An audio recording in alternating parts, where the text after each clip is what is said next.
Richard Saren's Strange Planet. Following the truth wherever it leads. Exposing evil and corruption and the secret machinations of powerful elites. Revealing the high strangeness beneath the surface of our supposed reality. Coming to you from the Great White North and his studio beneath the stairs. Here's Richard.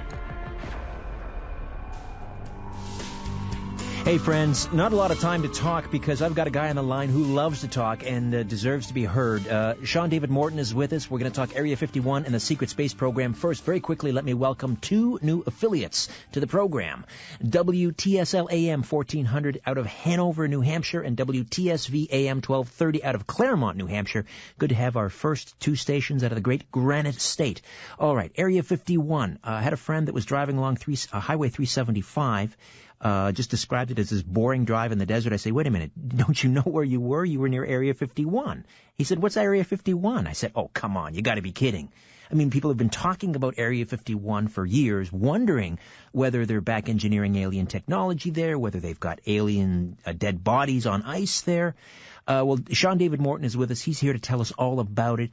He's an independent feature film writer, a director, an author, the author of The Sands of Time, which is a true story of a gentleman who spent 40 years inside the shadow government. Sean David Morton, how are you? I'm good. We're here in rainy Southern California. I hear you're getting snowed in up in Canada. We got a wallop, yes, but nothing like I remember when I was a kid. However, I think we're getting soft in our old age. I'm thrilled to have you with me, but I'm also thrilled that you were able to go before our TV cameras and do a couple of episodes of the Conspiracy Show television program. So in September of this year, people are going to have a chance to see you on the show talking about the Bilderbergs and Area 51. Both of which we'll touch on here tonight, and also forbidden archaeology. The interesting thing, though, about Area 51 and the Bilderbergs, and who knows, perhaps to a certain extent, the hidden origins of mankind, these things all sort of nicely dovetail. And when I think of Area 51, I think, and also the public, in our imagination, it's become this repository for everything that we'd like to know but don't know. It's this repository of all the great secrets that we suspect are being hid from us by this elite group. But as I mentioned in the introduction, you're really one of the key people who brought Area 51 into the public consciousness. Yes. How did you begin to investigate this secret base? I knew about it from when I was a kid, actually, because I grew up with astronauts. I have godfathers that have walked on the moon. My dad was the public relations director for TRW, which was then bought by Northrop here in Southern California. And he also had a nightclub, actually, a private club just for the astronauts and people in the aerospace industry that was co-founded by him and Wally Schirra and Walter Cronkite, who was also a very good friend of the family, called Jerry Morton's International Turtle Club, which I thought for a while to kind of start up and make it more for conspiracy people that we would all belong to the Turtle Club, which is the same thing that these guys belong to. But the people that I grew up with that were just around the house all the time were people like Gus Grissom, who was like a second dad to me, Ed White, Chaffee, Don Isley, Gordon Cooper, married my mom's best friend. So all these guys, who everybody believed were on the cutting edge of the space program, all knew that there was something else that was going on. All knew that Gus Grissom used to say, well, we're just spam in a can and we're just monkeys they send up there. And the military was spending something like 10 times more money than the secret space program that was happening at the same time. And, so when I was a kid, I'd heard rumblings of it. Just to give you the brief progression, I'd heard rumblings of, and back then it was called the Docktown Strip, I believe, or just Groom Lake. It had the map classification of Area 51, and now the people on the inside actually just call it 5-1, and they usually spell it out as, 5, FIVE dash, ONE. So then it was interesting because then I heard about it again. It cropped up in the mid 80s when I was good friends with a man by the name of Danny Casolaro. And Danny Casolaro wrote for a computer magazine here in the South Bay of Southern California in Redondo Beach called Computer Times. And he and I did some work to uncover a top secret computer program that later became known as PROMIS, which was developed by the Inslaw Corporation by a man by the name of Bill Hamilton. PROMIS stands for Prosecutor's Office Management Information Systems, and it was designed for the Justice Department to track, criminals through the gigantic Byzantine labyrinth-like morass that is the federal criminal justice system. So Promise was designed to actually crack into any computer system or structure, read them with kind of a fuzzy logic program, and create bubbles of data that would then rise up to the top so that an attorney general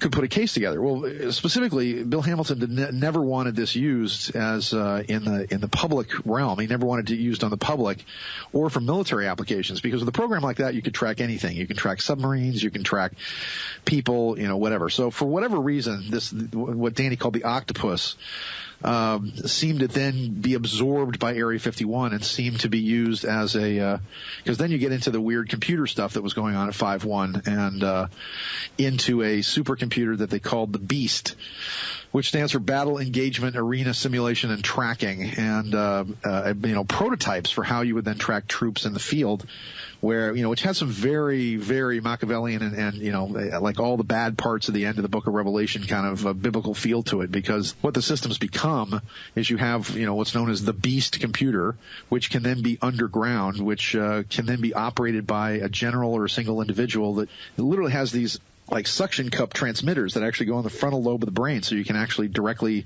telepathically interact with the computer itself, which kind of look like horns, if you will. Uh-huh. And then that goes out to how you track men in the field and equipment, because they're then tagged with an RFID chip that they call a MARC, M-A-R-C-C, which is multiple automated readout computer chip. So you literally have the mark of the Beast, where a general can sit there and say, oh, we've got this many divisions and so many platoons and, this type of gun and that sort of tank and, et cetera, et cetera. Danny investigating the Inslaw scandal, because the Reagan administration stole the computer system. And the only reason they found out about it was that Inslaw was contacted by Canada, and the Canadians wanted a copy of the Promise software in French for the Quebec police. And they were like, well, how'd you get this thing? And they realized that the Reagan administration had stole it. And then, and then they did all kinds of bad things to Bill Hamilton. They always do. They accused him of being like a thief and a child molester and, all kinds of crazy stuff. So all this leading up in Area 51, Danny Casolaro then is murdered. He actually goes to a lead in Michigan, and he's, and the police called it a suicide, but his arm was slashed like 9 times. He had a rubber tube wrapped around his neck, and he was beaten with a baseball bat. So it's pretty bad suicide. And I warned him not to go at the time. So this then leads into, so here I've known about Area 51 most of my life, from back when it was the Docktown Strip, from then it was, Groom Lake. Gordon Cooper, actually, I interviewed for the first time, where Gordon talked about how he was out at Area 51 and actually saw some kind of extraterrestrial-looking ship actually land, and had some kind of interaction with it. And this is Gordon Cooper. This is the fastest man alive, the last American to go into space alone. And we got Gordon to talk about all kinds of stuff because, I'd known him all my life. He was my friend. So 1990, I'm hired to, and this is kind of the progression. 1989, I go out with a team of scientists, including Fred Bell, television producer Joe Randazzo, Paul Shepard, and a group of people, and we ultrasound the Dulce Archuleta Mesa. There was a controversy at the time in the UFO field from a guy by the name of Bill Moore, who talked about because Dulce is really key to a lot of the things that are sort of going on in the black world or black ops movement, because it was one of the underground bases or facilities where not only were we actively involved with extraterrestrials, but had actually fought 2 major wars or conflicts with this particular bunch of ETs at the Mesa. The first one I think was in like 77, and the next one was under the Reagan administration somewhere around 84, 85.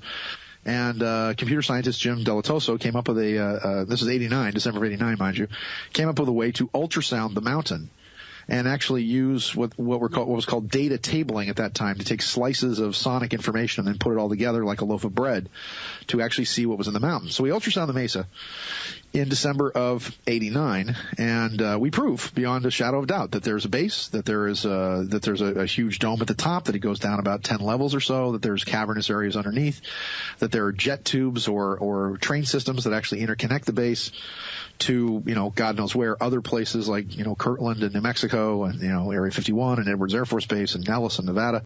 And so we proved that. So on that trip, I then meet Joe Randazzo, and he hires me to co-direct and co-produce a very extensive documentary, which was called UFO Contactees.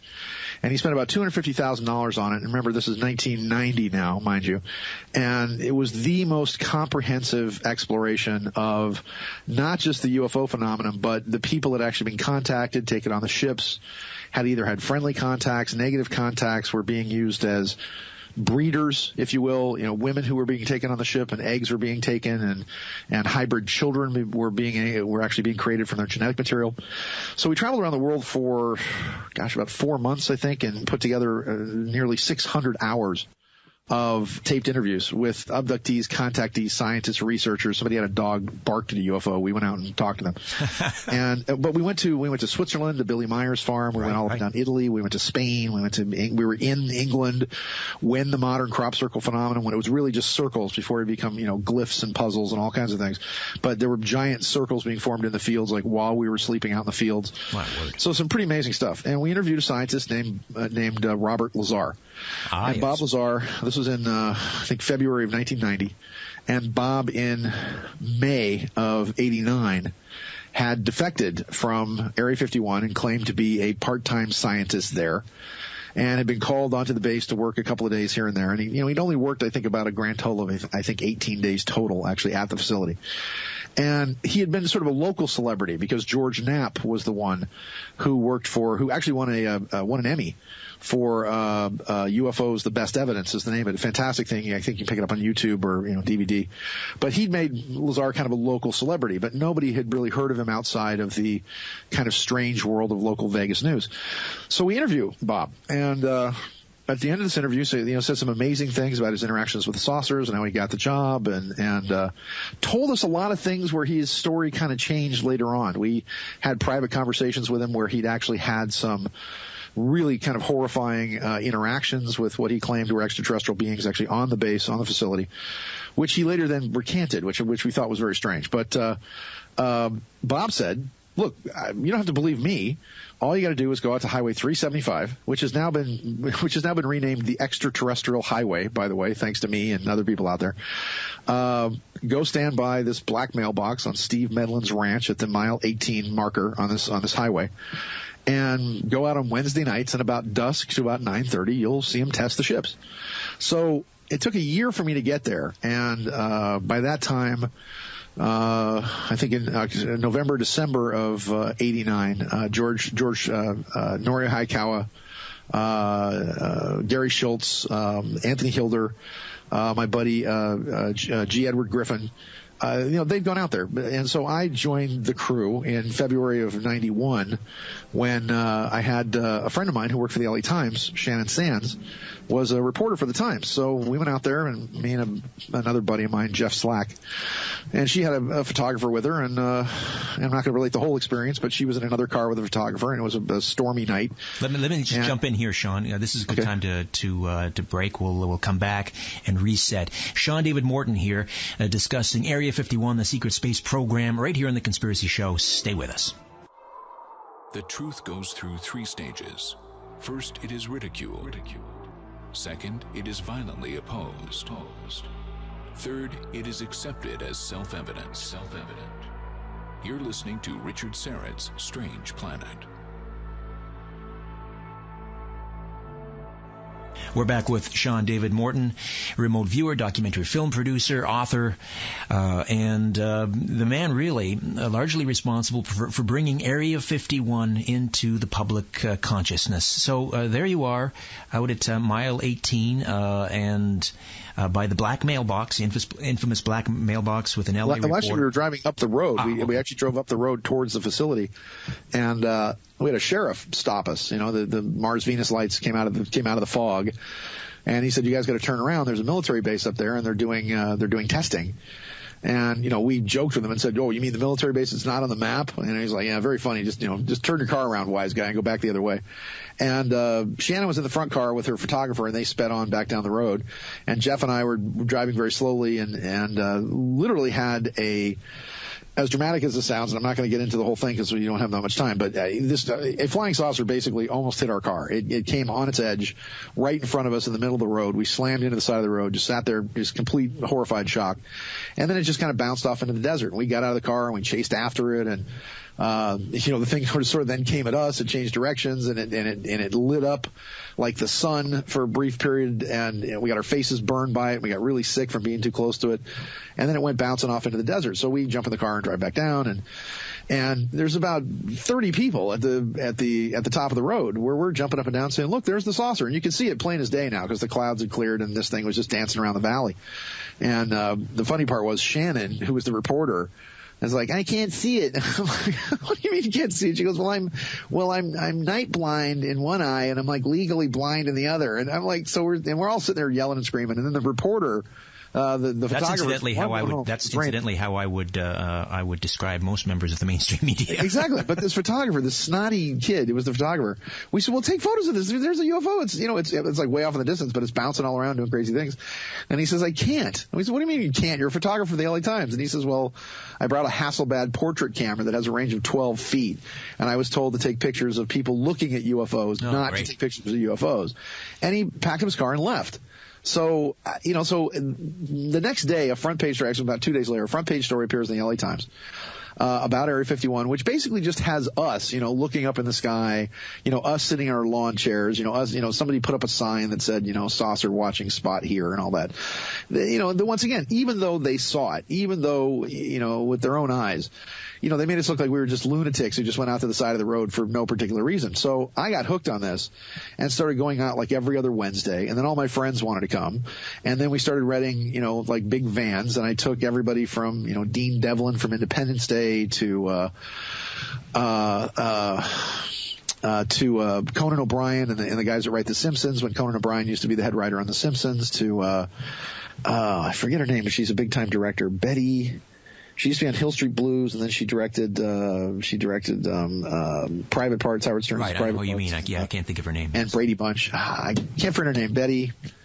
Not Betty White, because she's the old one. Betty. I forget. Anyway, but she was a famous actress and director and all that. So over the course of like 3 years, then Sightings gets involved. And I work on Sightings for a while, and I produced the segment on Area 51 for the premiere of Sightings. We take Geraldo Rivera out there. We had a short-lived show working for Geraldo called Now It Can Be Told, and working with Craig Rivers, who's his brother, because Geraldo's real name is he's a Jewish Puerto Rican. His real name is Jerry Rivers. So his brother Craig and I became pretty good friends. So this was all, the fun part about this is that in my working for Sightings, for Geraldo, for a show called Hard Copy that I worked for as a freelance producer for a couple of years, with Bob Keviott on Unsolved Mysteries, being behind originally the Alien Autopsy, and Bob Keviott actually kind of getting that entire story and my setting him up with that, to the Alien Interview. There's so many things that have come out of Area 51. Now, I was told. And the biggest thing that we saw out there, which I thought was really interesting, just from the point of view of the manned personnel and a tip of the iceberg of what's really going on, is usually every Wednesday, like the drive-in, we would go out and we would see discs, and they would fly. And now remember, Area 51 sits at the edge of a military reservation that takes up virtually the entire middle part of the state of Nevada. It's 3 times the size of Switzerland. And it stretches from Nellis Air Force Base all the way up the center part of the state, so they can, play war games and red flags and, blow stuff up. And yet, every Wednesday night on a schedule, they were flying these ships, anywhere between 50 to 2,000 feet off the deck, right over our heads. They knew we were out there. And why weren't they testing in the, in the military zone? Well, that begs obviously the obvious question is if these craft that you saw were, let's say, back engineered alien technology, or even if they were, just built in the good old USA with good old American know-how, why would they expend that amount of time and resources in trying to keep these things secret inside the base and then fly them out where everyone can look at them? Don't know. And I've asked that exact same question over and over and over again, unless the entire thing was a psyop to create this kind of buzz around 5-1 and, just create, again, an impression that the military is somehow in control. And, look, I mean, they made the movie Independence Day. Dean Devlin went out there with me. And, we just talked about, so if there was an extraterrestrial invasion, Area 51 would pretty much be our first line of defense. And I'm like, yeah, that's right. And then he wrote the entire movie, Independence Day. Now, he was written a letter by the military because they had the full-on cooperation of the Joint Chiefs of Staff and the military and the Army and the Navy and the whole deal. They were going to use El Toro and all this. And he was written a letter that said, if you mention Area 51 in this movie, we're pulling our support. And he said, well, you can't not have a movie about extraterrestrials and not mention Area 51. That's like having a monster movie without the aliens in it, and they pulled their support, which is why they had to move the entire production up to Utah and use the salt flats and like the Utah National Guard and all that. So they were pretty sensitive about this. Now, when I found the hilltop that looked down on the base, and this was May of 91, I was pretty stunned because this was a chunk in their armor where I could climb up to the top of this hill and I could see their house from there. And I came back a month later with a buddy of mine, and we, hid out under a tarp, and we filmed the place for the whole night, and filmed all kinds of crazy things up there. And that video has been seen on every show about Area 51 you've ever seen. I don't know how they stole it and continue to use it without paying me, but but they do. And then everything kind of stopped. We were told by some inside sources that because of the heat that we'd put on the base, that everything had been moved to a place called Area 6413 in Utah. And the strangest thing for me, and just to put it, I mean, there's so much stuff we go into about Area 51 because we had dealings with not only Bob Lazar, but a guy named Ghost Walker who claimed to be an assassin that was then in his spare time was actually then assigned to Area 51 as a security guard, that he was given access to level 5. The mysterious Victor, who came out with 2 minutes and 55 seconds of an actual, that later became known as the Alien Interview, where we interviewed him not only on film, but, we did it on Coast to Coast AM with Art Bell back when he had 26 million listeners worldwide. All kinds of stuff came out of the base about and remember, the Area 51 section, the Groom Lake section, was where the big hangar is. They were working on, the SR-71, the F-117A and the YF-22 fighter and, a lot of exotic equipment there. But you had to take another bus down to another section of the base because everything was divided up. There was 5-1. There was the area they called Groom. There was the Dreamland guys. Then you had the S-4 Papoose guys, which was a whole other hangar where they actually then stored the 9 craft that they had actually gotten through something called Project Pounce. That's where Bob Lazar was, correct? S4? Yeah, he was then taken there. And he was and the only reason he got the job was apparently they tried to crack open an engine while it was running to see how it worked or something, and it exploded and killed 5 of these scientists. So because he knew Edward Teller, and he called Edward Teller, the inventor of the hydrogen bomb, and said, hey, have you ever heard of a place called Area 51? I'm kind of thinking about getting a job there. And he thought Teller was going to laugh him off. And Teller said, I'll see what I can do, and hung up the phone. And the next day he got a call and went in to go work for EE&G, because these are all private contractors up there. This is EE&G, was TRW, Northrop, Boeing. So they had to get permission. In order for them to fly the exotic stuff, they would ask Nellis, could you please turn your radar off on Wednesday nights? And Nellis said, screw you, we're not doing any such thing. So there was a real conflict between whoever was there and the actual military. So anybody that thinks that, the U.S. government military is all responsible for this is just, is wrong. There's a lot of conflict between what was going on there. And the biggest thing I was just going to say, in talking to guys like Richard Dolan, I got the impression that somewhere, in the years following Roswell, basically Truman turned this whole operation over to private hands and basically washed his hands of it. Well, that's the magic, majestic 12 stuff, and it goes beyond that, and because you have to understand. And we'll get into this. I don't know how much time we have, but we can get into the whole general purpose of this. The rest of Area 51 was that we went out and slept in the dirt for like 6 months and didn't see a thing. And that's when the idiots showed up. That's when guys like Glenn Campbell and all these other guys. And of course, once I found the base and I told John Lear about it, then everybody else, like Jim Goodman and everybody else, goes up and climbs the top of that mountain. So I don't care. I never get any credit. For being chased by these people, for having them, shoot at me from helicopters and, put machine gun bullets in a camera that I had there. And, cause I was like the Lone Ranger, basically doing all the stuff by myself, which was really dumb. And they could have done anything to me and dragged me across the line, I suppose. But, so the bottom line of this whole thing is that eventually the saucer stuff stopped. The biggest thing that we saw with a friend of mine named John Hadley, another guy who died a mysterious death, was we saw a gigantic shuttle that was about 1,600 feet from tip to tail. I mean, this thing was like, it had a huge blunt shovel nose on it. Looked like 2 doorstops, a big wedge, cut in half, black on the bottom, white on the top. And this thing flew right over our heads at about 3 o'clock in the morning. And it was coming in from space, and it was creating these gigantic shock waves as it came in from space. It created what in Los Angeles in the news they called skyquakes. And it was all over the news. I mean, Paul Moyers was on the news going, well, whatever this thing was, came in from space and traveled Mach 25 and landed at the mysterious Area 51, but the military denies any knowledge of it. And, this is on the news for the times these happened, because I'm in Hermosa Beach. And, I mean, it shook my house as this thing came over in a reverse earthquake where the ceiling started going first and then the bottom of the house. My word. And we saw this thing, and we learned later from a contact that this thing was being brought in from space because there was something wrong with it, that it was not calibrated correctly, and so they had to make the unusual thing of landing it several times at 5-1. But this thing it was like Darth Vader's Avenger ship. It came right over our heads. Only time the Wackenhut guys ever chased us. Only time that we were really, just terrified for our lives. The camo dudes, yeah, the Wackenhut guys, who usually when you try to talk to them, they would just run away. But this time, John Hadley, and the footage we got was terrible. It looked like the inside of somebody's stomach, but these guys chased us, and we were doing 120 miles an hour in a truck with our lights off, with John Hadley with this bug-like, night vision goggle thing driving in the pitch dark to make it to the little alien in Rachel. Where we jumped out of the truck, threw a tarp over it, ran into, one of the little trailers out there, and then they surrounded the place, and then they just went up to the door and just tried the handle. It was locked and went, and then they all went away, which was a big anticlimactic thing to it. But, we were scared to death. So I'll take anticlimactic every time. Listen, Sean, hold on. We'll take another time out, come back. Sean David Morton, Area 51 in the Secret Space Program, right here on The Conspiracy Show. My name is Richard Serrett. Stay with us. As you're staring up at the night sky, ever wonder who's staring back? You're listening to Richard Serrett's Strange Planet.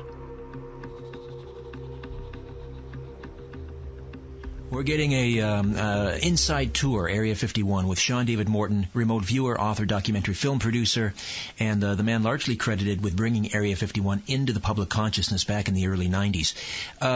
Now, to what extent, is there any way to get a handle on, which of these craft were back engineered, which of them were actual alien craft, which of them were just engineered by good old American know-how?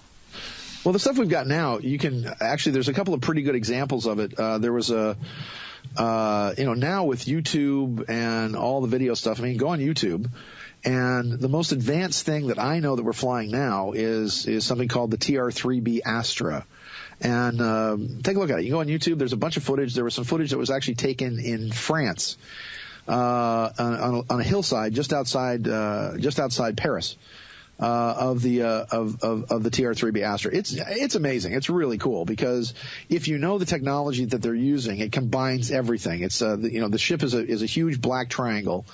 It's floating on the gravity field of the Earth. It's being pushed forward by, for all intents and purposes, what looks like an impulse drive, if you will. But in the center of the Astra, there's a big glowing circle that's like a quantum field.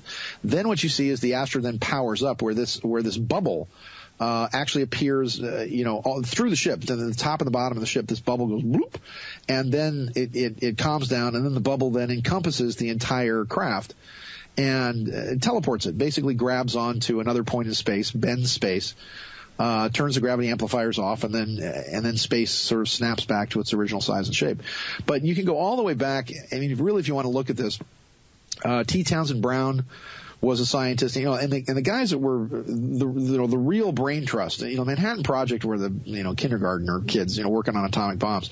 The real guys were guys like John Van Neumann and Vannevar Bush, the guys that founded companies like Raytheon, and he was the national science director for the federal government. You had Nikola Tesla. So it's an interesting thing, but they all worked on something called the Philadelphia experiment that was also called Project Rainbow. And Rainbow was all about not just radar invisibility, but what later became teleportation. And then they began to realize that the aspect of when you're teleporting or traveling superluminally, if you will, you travel through another dimension. You travel into I guess for all intents and purposes, a fifth dimension or an astral plane in order to go to where you're going. So a majority of the saucer stuff was not about propulsion systems, but in essence, and this is what my book Sands of Time is all about, is very much about the discovery and mastery of travel through time. So it's not about time travel or achieving these amazing speeds. It's not about moving the craft through space. It's about moving the space around the craft. There is that, but if you actually look at it, for example, Bob Lazar explained in his science experiment that what you're working with, the ships that they were working with at 5-1 had 3 gravity amplifiers at the bottom. They were like, they look like lamps, and then you have hemispheres that are on the bottom of those. It was powered by an antimatter drive that, in essence, you have, this is what Lazar was saying, they developed something called, and when Lazar did this back in 91 or 92, all this cutting edge science, because now we're 20 plus years later, every single thing that he said turned out to be real. Everything he said about the elements, that the elements are immensely unstable in the 113 range, up to about 113, 112, 113. Suddenly 114, 115 they mysteriously stabilize, and then element 116 becomes, for all intents and purposes, antimatter. And so what they were doing is they were taking a very rare metal that many people believe they could only get from certain extraterrestrial races, plugging in an extra proton, turning it into element 116, hitting a target gas, and then getting an almost 96% nullification. A cobalt bomb is 4% nullification, and it creates that kind of explosion. So this was the immense power that they were getting. When the ships were in what he called Omicron mode, they would simply float on the magnetic field of the Earth. That's why when you see these ships, they bounce. It's almost like if you're looking at a boat and if the ocean's invisible, it would look as though the boat was, rocking up and down or doing all kinds of crazy things if you couldn't see the water. And then in what they call Delta mode, they would turn on all 3 gravity amplifiers and literally reach through fifth dimensional space, grab the point that they want to be at, bend space, and then the ship itself would simply then move into that space, turn off the gravity amplifiers, and then time and space would then snap back to its original size and shape. So what you were doing is that you were literally chasing a black hole. You were sort of creating a black hole in front of the ship and then kind of rolling downhill, into this black hole. And of course, you create your own gravity field, so there's no feeling of motion in the craft. I mean, another thing is that these things are making 90-degree turns at 40,000 miles an hour. Any pilot inside of them, under natural gravity, would be squished like a bug against the sidewalls. Another weird thing is that why do UFOs, even though they're zipping from place to place, they don't make sonic booms? That's another weird thing. Why aren't they going boom, boom, boom every time they move? So because they have a bubble of air that they take along with them. Sean, you are on a roll. I hate to stop you, but we've got to take care of some business. On the other side, we'll get back into this. I want to find out how this inside information about Area 51 and the secret space program came to you. Back with more of The Conspiracy Show and my conversation with Sean David Morton. Stay with us. It's time to redefine reality. This is Richard Syrett's Strange Planet. Sean David Morton stays with us for a few moments yet here on The Conspiracy Show. And Sean, I want to find out from you how this information got to you, all this inside information about Area 51 and the secret space program. Did you uncover declassified documents through FOIA? Did somebody, some whistleblower, come to you and decide that maybe on his deathbed he had to get this off his chest? How? In my book, Sands of Time, one of the people, when I was fooling around with Area 51, who apparently was friends with my dad, who knew of me, who knew my father, who knew, who'd worked at, and this was a guy that I later learned had become the top guy in a lot of these shadow government operations. And for many years, I was getting phone calls from people that just said, hey, I want to help you out here, and why don't you take a look at this? And, about 2 years ago, well, actually in 2010, so 3 years ago now, I got a call from these really mysterious lawyers up in Westwood. And I show up, and they make me sign all these papers, these non-circ, non-discloses, which are pretty standard in Hollywood anyway when you're pitching a film project. And they handed me these journals. And they said, these are the diaries of your friend, the journals of your friend. And you can do anything you want with these. You can publish them. You can turn them into a book or novelize them or whatever. You just can't use his real name to protect his certain active personnel and his wife and his daughter who are still alive. And I later then find out as I start going through these notes, and I came up with just because I'm all about trying to get information out and entertaining people at the same time, I novelized, I took all this nonfiction and I novelized the nonfiction into my book Sands of Time, which now it's got a 5-star rating on Amazon. I think we sold about 10,000 copies of the book in hardback.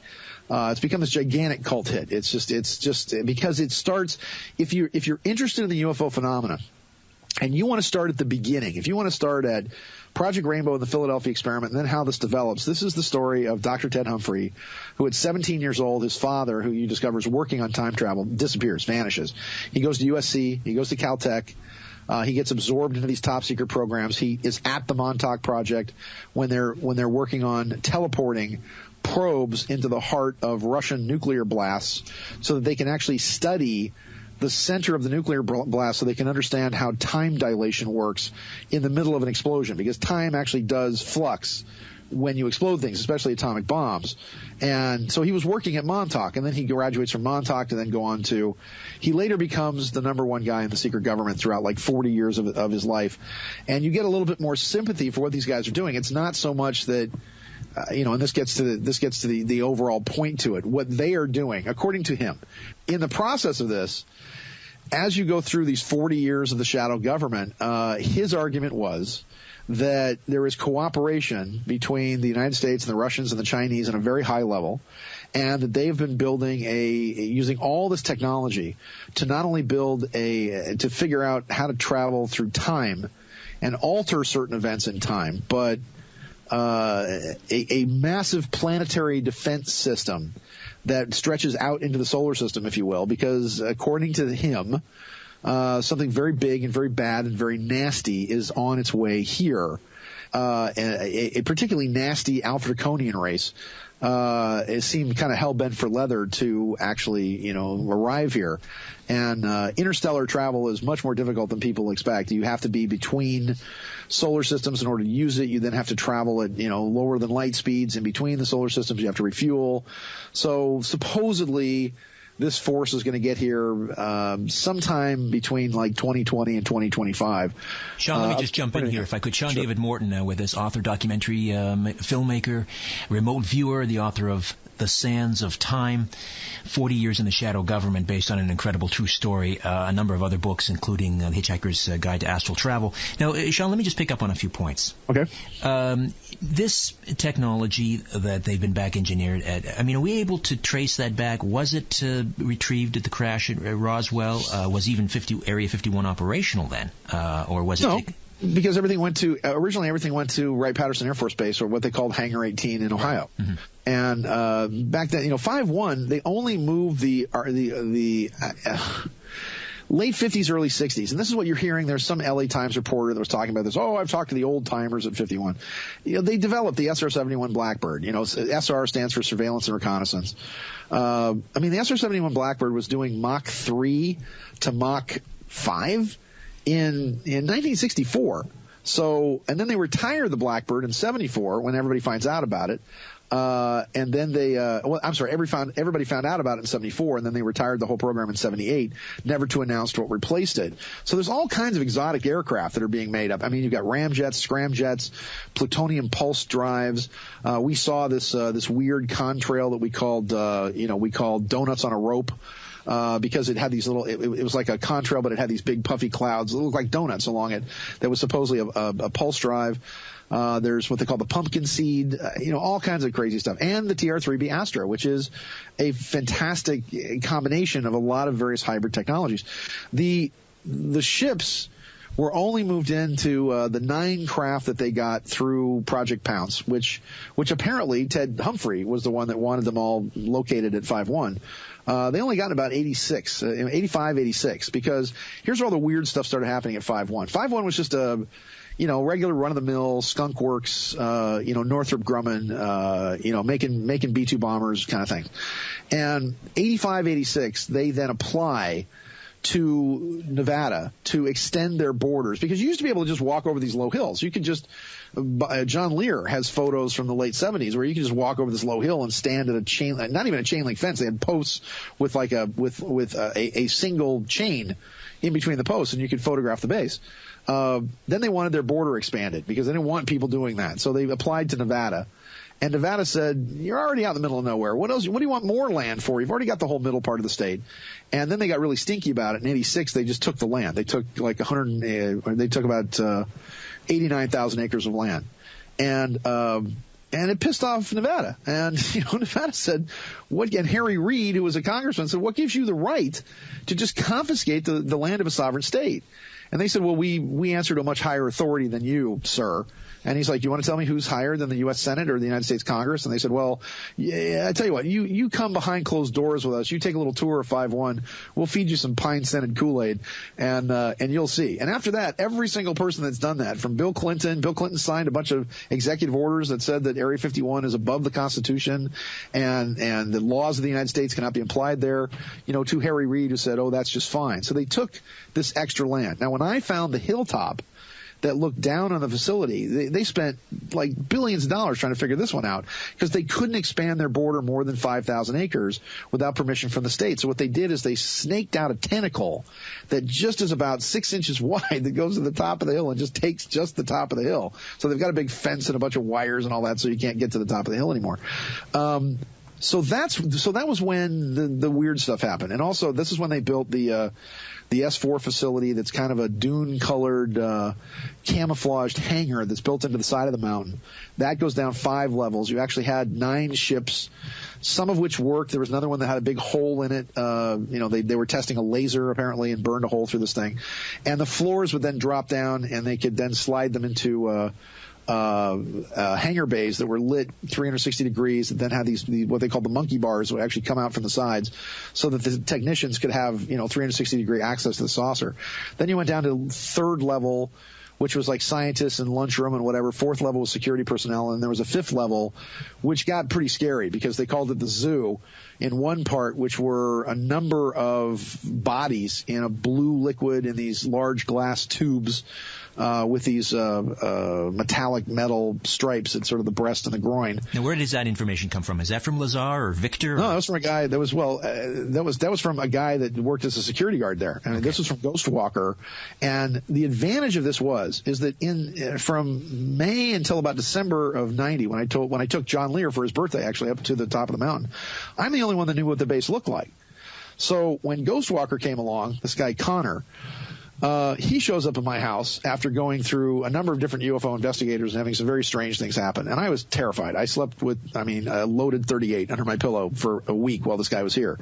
Dude was 6'4", had gold eyes, had a scar on the right side of his face. I watched him jump from a standing start about 8 feet in the air up to one of the lifeguard stands out on the beach. This dude was just creepy. And he talked about how he'd done like 60 kills for the government and now he wanted out, that he was going to give me this pile of paper, for me to go with. And this is when I was working for Geraldo. This was, when Now It Can Be Told and Bob Kevitt was working there.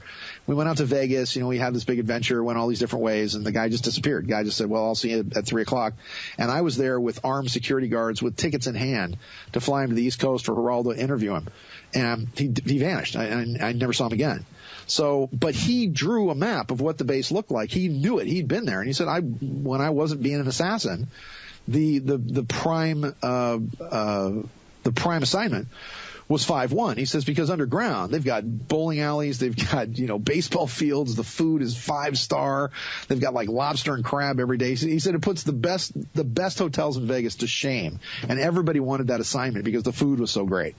And he was the one that actually had the guard duty on level 5, where one half of it was the zoo, but the other half was what they called the ambassadorial suites. And they actually had living extraterrestrials at one end of this. Now, years later, when the mysterious Victor stuff came out, you see, all this stuff kind of confirms itself. Everything, all the stuff that I learned, there's another story that backs it up, and there's all these different sources that don't know about each other that then confirm the other thing. So when the mysterious Victor and the alien interview came out, this was all level 5, and this alien that he'd smuggled out this 2 minutes and 55 seconds of film, was living in this ambassadorial suite. Now they had to control the atmosphere. It ate a special diet because it was it was like a spirulina. It was almost like it was like whale food. It was a certain type of algae, and eventually the creature died because it had no defenses to the microscopic spores in the air, which they couldn't filter out well enough. And the thing, and these beings only have they're actually very simple biologically. They've got a single lung heart kind of pulmonary mechanism that once it gets infected, there was really nothing they can do for it. But my question was to Victor, was it a captured prisoner? And Victor was like, I don't know, did Jesus allow the Romans to crucify him? Couldn't he have called down a host of angels at any time to do something about it? So it became more of and he says, were we communicating with it? And he says, well, I don't know. We have these intuitive communicators that they call intcoms, and we don't know if the guys are lying or not. How are we supposed to know?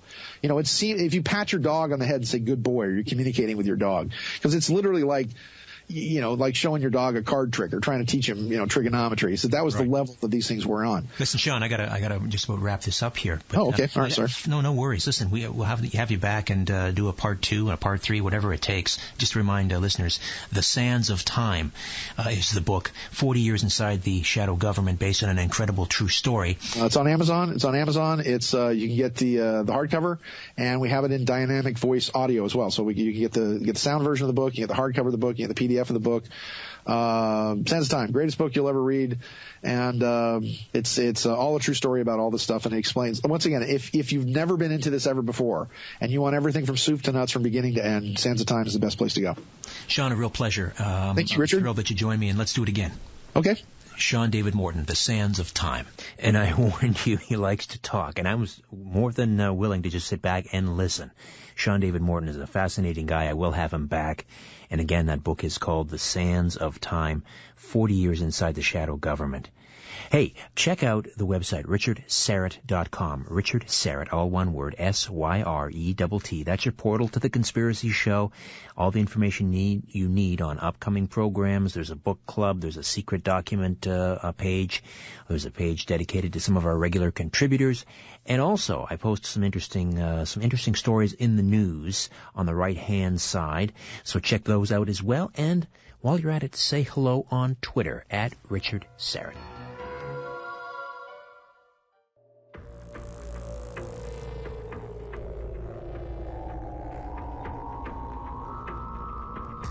Richard Syrett's Strange Planet drops every Monday, Wednesday, and Friday.